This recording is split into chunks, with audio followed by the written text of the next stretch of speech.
חברים יקרים, קיבלתי ארנק היום. רק היום. שנייה, תנו לי נפתח את המסרק שלי.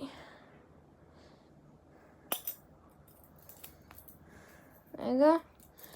דיום, אחי, דיום. אחי.